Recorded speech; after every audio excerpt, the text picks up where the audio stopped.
Hello friends, welcome to my channel. Today we have to learn fetal physiology. This topic is very important for BSc nursing, MSc nursing and GNM also. Let's start. तर आपल्याला आज बघायचं आहे fetal physiology. म्हणजे fetal मध्ये कोणकोणत्या physiology आहेत, कधीपासून म्हणजे कोणत्या वीकमध्ये काय सुरू होतं, युरिनरी सिस्टीम कधी सुरू होते, स्किन सिस्टीम कधी सुरू होते, ब्लड सिस्टीम कधी चालू होते किंवा रेस्पिरेटरी ट्रॅक, GI ट्रॅक कधी सुरू होतो, हे आपल्याला आज बघायचं आहे. Let's start. तर आपण फिटल ब्लड पासून स्टार्ट करणार आहे. Hematopoiesis is demonstrated in the embryonic phase first in yolk sac by 14 days. Hemopoiesis is nothing but it is a process by which your body produces blood cells. Hemopoiesis means what? RBC, WBC, platelet जे काय ते कधी demonstrate होते तुमचं एम्ब्रियोनिकच्या first फेजमध्येच ते चालू होते 14 डेजमध्ये. काय fetal blood. Second, by 10th week the liver is major site. 10th week मध्ये लिव्हरची मेजर साइट तयार व्हायला सुरू होते. Then gradually the red blood cells production extended to spleen and bone marrow. Gradually काय होतं, जे काय RBCचं प्रोडक्शन आहे ते एक्सटेंड होते कुठं, स्प्लीन आणि बोन मॅरोमध्ये. नेक्स्ट आहे, in the early period the erythropoiesis is megaplastic, but near term it becomes normoblastic. आता तुम्हाला प्रश्न पडला असेल हा मेगोप्लास्टिक नॉर्मोप्लास्टिक काय आहे. तर इरिथ्रोपोयासिस ही एक अशी प्रक्रिया आहे ज्यामध्ये RBCs तयार होतात आणि ही प्रक्रियाचं जे प्रीटर्म म्हणजे पूर्वरूप म्हणून मेगाप्लास्ट तयार होतात. ओके, पण मेगाप्लास्ट कसे असतात, असामान्य आकारमध्ये असतात, म्हणजे त्याचा आकार व्यवस्थित RBC सारखा नसतोय. पण जेव्हा मेगाप्लास्टचं रूपांतर नॉर्मोब्लास्टमध्ये होते तर ते पुढच्या प्रक्रियेमध्ये RBCs तयार करतात, त्यामुळे आपण त्यांना नॉर्मोब्लास्ट म्हणतोय. ओके, तर पहिलं रूपांतर मेगाब्लास्टमध्ये होतं जे असामान्य आकाराचं असतं. बघा, इरिथ्रोपोयासिस ही एक अशी प्रक्रिया आहे ज्यामध्ये लाल रक्तपेशी तयार होतात आणि या प्रक्रियेचं पूर्वरूप म्हणून आपण मेगाब्लास्टला बघू शकतोय. मेगाब्लास्ट हे असामान्य आकारमध्ये असतात पण ते त्याचं रूपांतर नॉर्मोब्लास्टिकमध्ये करतात आणि नॉर्मोब्लास्टिक काय करते, त्याच्या पुढच्या प्रोसेसमध्ये रेड ब्लड सेल्स बनवते. The adult type RBC begins to appear from 24 week onwards. 24 आठवड्यानंतर जे ॲडल्टमध्ये RBCs असतात तशा प्रकारच्या RBC ह्याच्यात पण बनायला लागतात. कधी, 24 week नंतर. So that at the birth the fetus RBC is about 75 to 80% and rest of adult RBCs. 75 ते 80% जेव्हा ते जन्माला येतं तेव्हा त्याच्यामध्ये RBCs असतात आणि बाकीच्या नंतर फॉर्म होतात. The life span of foetal RBCs is, life span किती असते फिटल RBCची, 80 डेज. आपली किती असते, 120 days. Then AB blood group antigen appear in early week of fetal life and RH antigen appears day 40 after conception. AB blood ग्रुपचे जे antigen आहेत ते कधी appear होतात, अर्ली वीक ऑफ प्रेग्नेन्सीमध्ये. ओके, आणि RH अँटीजन कधी होतात, डे 40ला ते ॲपियर होतात आफ्टर कन्सेप्शन. ओके, जे ब्लड ग्रुप आहे antigen, AB blood group antigen ते ॲपियर कधी होते, अर्ली वीकमध्ये फिटल लाईफच्या, आणि RH अँटीजन कधी ॲपियर होते, कन्सेप्शनच्या डे 40ला. The total fetoplacental blood volume at term is 125 ml per kg per body weight of fetus. जे काय फिटोप्लॅसेंटल ब्लड व्हॉल्यूम आहे टर्मच्या वेळेचं ते किती असते, 125 ml per kg per weight of the fetus. The fetal hemoglobin has got a greater affinity to oxygen due to lower binding to 2 to 3 diphosphoglycerate compared to adult haemoglobin. कसं असतं, हिमोग्लोबिनची एक greater ॲफिनिटी असते की काय, की ऑक्सिजन आपल्याला greater व्हॉल्यूममध्ये मिळतोय. कुणामुळे? हिमोग्लोबिनमुळे. हिमोग्लोबिनमध्ये काय असतं, बाइंडिंग असतं, बाइंड असते तिथं कशाचा, 2,3 डायफॉस्फोग्लिसरेट, जो हिमोग्लोबिन ॲडल्टमध्ये सुद्धा असतोय. तर ह्याच्या कंपॅरिझनमुळे आपल्याला जास्त प्रमाणात ऑक्सिजन मिळतोय through haemoglobin. Okay. Leucocyte. Leucocyte appear in blood from 2 month. 2 मंथमध्ये ल्युकोसाइट ॲपियर व्हायला लागतात. त्यानंतर T and B lymphocyte also start producing from the thymus and bone marrow respectively. जे टी सेल्स आणि बी लिम्फोसाइट आहेत ते सुद्धा प्रोड्यूस व्हायला स्टार्ट होतात आणि ते थायमस आणि बोन मॅरोमध्ये प्रोड्यूस होतात. नेक्स्ट आहे युरिनरी सिस्टीम. तुम्हाला ब्लडचं कळलं. ह्याच्यामध्ये तुम्हाला लक्षात ठेवायचं आहे ते कधी स्टार्ट होते, म्हणजे कधी ॲपियर होते, प्लस योग सॅकमध्ये असताना कोणत्या डेला ते ॲपियर होते, प्लस मेगाब्लास्ट आणि नॉर्मोब्लास्ट आणि इरिथ्रोपोयासिस प्रोसेस. टी सेल बी सेल कधी फॉर्म होतात हे सुद्धा तुम्हाला लक्षात ठेवायचं आहे. नेक्स्ट आहे urinary system. By the end of first trimester, the nephron are active to secrete urine near term. Urinary system बघतोय आपण की फर्स्ट ट्रायमिस्टरच्या एंडला नेफ्रॉन जे असतात ते ॲक्टिव्ह होतात आणि सिक्रेट कुठं होतात, आणि सिक्रेट काय होतं, युरिन. कधी? Near term. टर्मच्या वेळी फर्स्ट ट्रायमिस्टरच्या एंडला तुमचे नेफ्रॉन ॲक्टिवेट होतात आणि युरिन सिक्रेट होते. कधी? टर्मच्या वेळी. The urine production rise to 650 ml per day. आणि किती राईज होतं ते? 650 ml दिवसाला राईज होत असतं. However, kidney are not essential for survival of the fetus in utero. Kidney जी आहे तितकी इसेन्शियल नसते की बेबी सर्वाईव्ह होऊ शकणार नाही युट्रसमध्ये असताना, म्हणजे ती एवढी गरजेची नसते. Okay. But are important in regulation of the composition and volume of the liquor amnii. पण हे इम्पॉर्टंट बेबी कुणामुळं जगतं आहे, हे लिक्वर ॲम्नीमुळं, ॲम्निओटिक फ्लुइडमुळं. Okay. Then oligohydramnios may be associated with renal hypoplasia or obstructive uropathy. जर ऑलिगोहायड्रोमिनॉज झाला, आता ऑलिगोहायड्रोमिनॉज म्हणजे काय, आपण लास्ट लेक्चरला बघितलेलं आहे ॲम्निओटिक फ्लुइडमध्ये. ऑलिगो म्हणजे समजा ॲम्निओटिक फ्लुइडचं व्हॉल्यूम कमी आलं तर रिनल हायपोप्लाझिया पण होऊ शकते किंवा युरिनमध्ये ऑब्स्ट्रक्शन सुद्धा येऊ शकते. That is urinary system. If single umbilical artery is found instead of the normal, 2 abnormalities of renal tract are suspected. समजा तुमची सिंगल umbilical artery जरी सापडली की ज्याच्यामध्ये प्रॉब्लेम आहे किंवा काही जरी ऑब्स्ट्रक्शन्स आहे तर आपल्याला रिनल ट्रॅकमध्ये सुद्धा ॲबनॉर्मॅलिटीज सापडू शकतात, हे सस्पेक्ट केलं आहे. It is all about urinary system. Then skin. The fetus is covered with a white creamy substance called vernix caseosa. आता आपण मूवीजमध्ये पण बघतोय की जेव्हा बेबी कम आउट होतोय किंवा एक्सपल्शन होतंय तेव्हा त्याच्या अंगावरती एक white creamy structure or substance असतोय, तर त्याला आपण म्हणतोय व्हर्निक्स कॅशियोसा. हे कधीपासून स्टार्ट होते?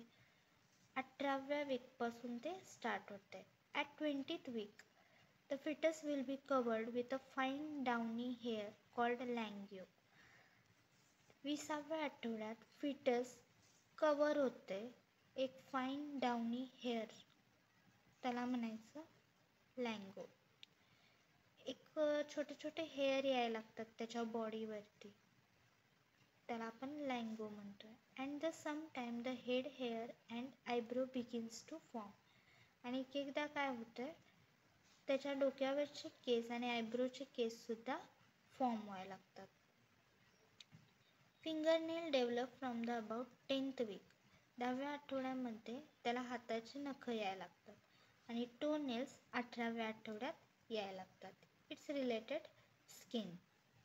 नेक्स्ट आहे GI tract. The digestive tract is non functional before birth. बर्थच्या आधी जे काही डायजेस्टिव्ह ट्रॅक असते बेबीचं ते नॉन फंक्शनल असते, म्हणजे फंक्शन होत नाही. Sucking and swallowing of amniotic fluid begins about 12 weeks after conception. Conception नंतर 12व्या आठवड्यामध्ये बेबी सक आणि स्वॅलो करायला लागते amniotic fluid. The meconium appears from 20th week and at term. Meconium कधी फॉर्म व्हायला लागते?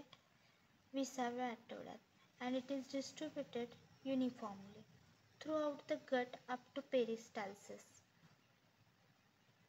ओके, म्युकोनियम पास होते, परत गटमध्ये जाते, परत पेरिस्टाल्सिस मुवमेंट, हे सगळं काय होतं ॲमनिओटिक फ्लुइडमध्ये घडत असतं. In intrauterine hypoxia the anal sphincter is relaxed and the meconium may be voided into the liquor amnii. Intrauterine लाईफमध्ये काय होतं, म्हणजे जे मध्ये असते बेबी त्याच्या लाईफमध्ये काय होतं, त्याचे जे ॲनल स्फिंक्टर असतात ते रिलॅक्स असतात, त्यामुळं बेबीला त्याच्यावर कंट्रोल नसतो, त्यामुळे म्युकोनियम हे वॉइडेड होतं लिक्वर अम्नीमध्ये. नेक्स्ट आपण बघणार आहे respiratory tract. The development of respiratory system begins in the 4th week. 4थ्या आठवड्यामध्ये रेस्पिरेटरी ट्रॅक बिगिन व्हायला लागतोय. The lower respiratory tract and lungs develop simultaneously. Okay, lower respiratory tract आणि तुमचं लंग्स जे आहे ते सायमल्टेनियसली डेव्हलप व्हायला लागते. The lungs originate from a bud growing out of pharynx. फॅरिंग्सच्या तिथून एक बर्ड ग्रोईंग होत असते, तिथूनच लंग्स ओरिजिनेट होते. After birth until about 8 years of age when the full number of bronchioles and alveoli will have developed. 8व्या वर्षापर्यंत त्या बेबीचं ॲल्वेओलाय आणि ब्रॉन्क्युल्स फुल नंबरमध्ये डेव्हलप झालेले असतात. At 24th week the lung surfactant appears. लंगचं जे सरफेस आहे ते ॲपियर होते 24 वीकमध्ये. A lipoprotein that reduce the surface tension in the alveoli and assist gases exchange. नंतर काय करते, लिपोप्रोटीन नावाचं जे प्रोटीन आहे ते रिड्यूस करते सरफेसचं टेन्शन ॲल्वेओलायच्या, त्यामध्ये काय होतं ते असिस्ट करायला लागते गॅसेस एक्सचेंजला, ऑक्सिजन आणि carbon dioxide. The amount of surfactant increase until the lungs are mature of 30 to 34 weeks. तर सर्फेक्टंट इन्क्रीज कधी होत असतोय, जोपर्यंत लंग तुमचे मॅच्युअर होत नाहीत तोपर्यंत. In early month the lungs are solid. At 28th week alveoli expand and are lined by cuboidal epithelium.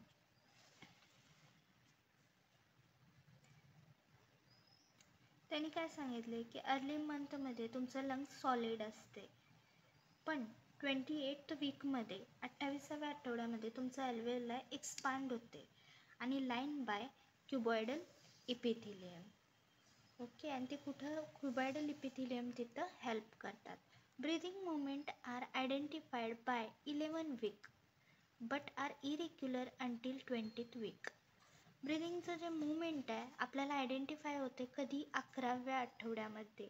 हा MCQचा पण क्वेश्चन आहे की ब्रीदिंग मुवमेंट कधी आयडेंटिफाय होते, तर 11व्या आठवड्यामध्ये, पण ती इरेग्युलर कधीपर्यंत असते, 20व्या आठवड्यापर्यंत. The tracheobronchial tree is filled up with liquor amnii. आणि ते मध्ये असल्यामुळे ॲम्निओटिक फ्लुइड असल्यामुळं ते लिक्वर ॲम्नीनं भरलेलं असतं. At term the lungs content about 1/3 of this is expelled during birth and rest is absorbed and carrying away by the lymphatic and blood vessels as air taken its place. टर्मच्या वेळी lung काय करते, 1/3 expel out करते during birth टाईममध्ये.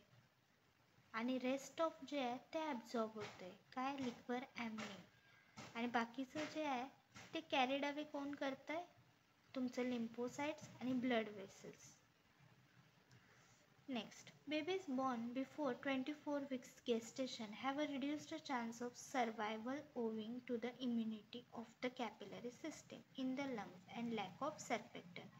जे baby टाईमच्या आधीच expel out होतात त्यांच्यामध्ये सर्वायवलचे चान्सेस कमी असतात कारण त्यांच्यामध्ये इम्युनिटी पॉवर स्ट्रॉंग नसते. ओके. नेक्स्ट आहे nervous system. The brain begins to develop from around day 19 and 3 structures are visible, that is forebrain, midbrain and hindbrain. तुमचं जे ब्रेन आहे ते कधी डेव्हलप होतं आहे, 19 डेजला. डे 19ला ब्रेन बिगिन्स व्हायला लागतं डेव्हलप व्हायला आणि त्याच्यामध्ये 3 स्ट्रक्चर्स विजिबल होतात, forebrain, midbrain and hindbrain. By the 5th week for the major region, 5व्या आठवड्यामध्ये मेजर रिजन असतो तो म्हणजे thalamus and hypothalamus are differentiated. हा थॅलॅमस आणि हायपोथॅलॅमस वेगवेगळे होतात 5व्या आठवड्यामध्ये. The neural tube is derived from the ectoderm. Neural ट्यूबसुद्धा डिराइव्ह होते एक्टोडमपासून.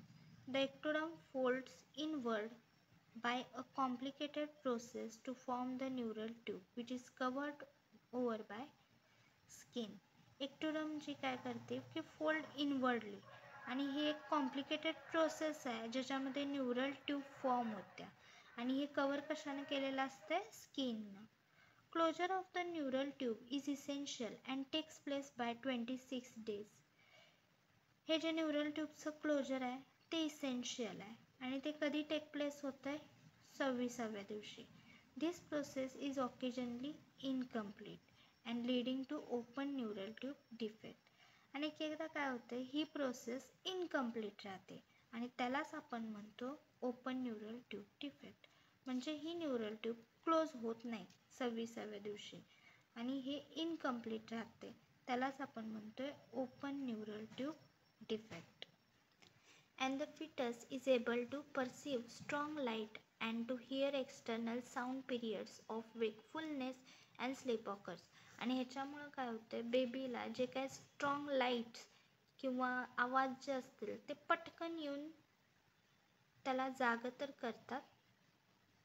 ओके, त्याला झोपू देत नाहीत किंवा त्याला जास्त झोप येते. तर असे हे 2 कॉम्प्लिकेशन्स त्याला दिसून येतात.